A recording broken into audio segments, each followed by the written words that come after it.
আসসালামু আলাইকুম। প্রিয় শিক্ষার্থী, আজকে আমরা পঞ্চম শ্রেণীর নবম অধ্যায় অর্থাৎ শতকরা অধ্যায়ের অনুশীলনীর ৪ নম্বর অঙ্কটা সমাধান করব। এই অঙ্কে বলা আছে, বার্ষিক 15% মুনাফায় কোনো ব্যাংক থেকে কিছু টাকা ঋণ নিয়ে ১ বছর পর ১৬৮০ টাকা মানে ১৬৮০ টাকা মুনাফা দেওয়া হলো।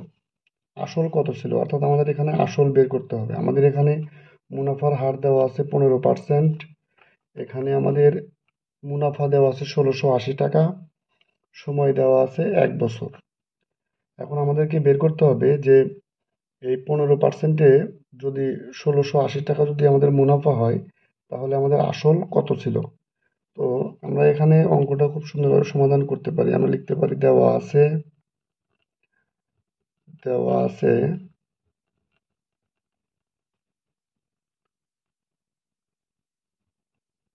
মুনাফা সমান সমান ১৬৮০ টাকা, মুনাফার হার, আমাদের মুনাফার হার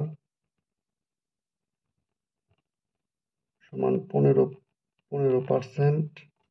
দেওয়া আছে মুনাফা ১৬৮০ টাকা, মুনাফার হার দেওয়া আছে 15%, সময় আমাদের দেওয়া আছে ১ বছর।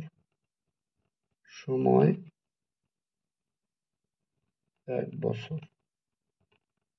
আমাদের বের করতে হবে আসল। আমাদের এখানে আসল যেহেতু দেওয়া নাই, আমরা আসল বের করব। তাহলে আমাদের আসল বের করতে হবে। আসল আমাদের নাই। তো আমরা জানি, মানে এটা শুধুমাত্র পঞ্চম শ্রেণীর জন্য এই সূত্রটা।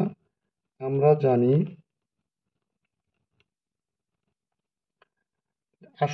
আসল সমান, মানে আমরা জানি আসল সমান মুনাফা গুণ ১০০।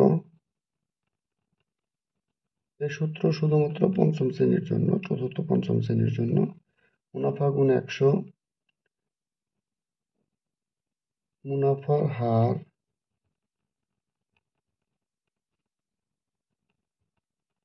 গুণ সময়।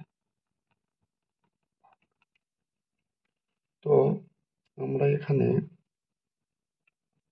আমাদের মুনাফা দেওয়া আছে ১৬৮০ গুণ ১০০, মুনাফার হার আমাদের ১৫ গুণ সময় ১ বছর। তো আমরা যদি ১৫ দিয়ে যদি ১৬৮০-কে যদি আমরা কাটি, ভাগ করি, তাহলে ১৬-র মধ্যে একবার যায়, ১৮-র মধ্যে একবার যায়, ৩০-এর মধ্যে যায় ২ বার, অর্থাৎ ১১২ বার যাচ্ছে।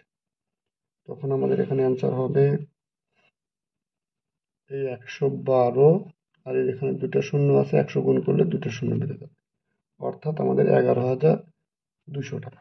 আমাদের আসল ছিল ১১,২০০ টাকা। আমরা লিখতে পারি অতএব আসল ছিল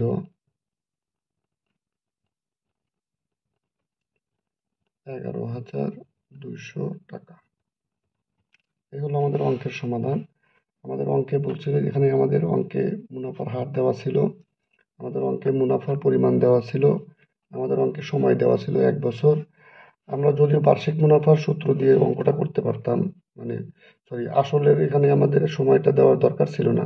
তারপরেও মানে অন্যান্য অঙ্কে যদি তোমাদের ১ বছরের চেয়ে বেশি ২ বছর বা ৫ বছর ৭ বছর যদি দেওয়া থাকে, সেখানে তোমরা সময় ব্যবহার করে সেখানে যে সময়টা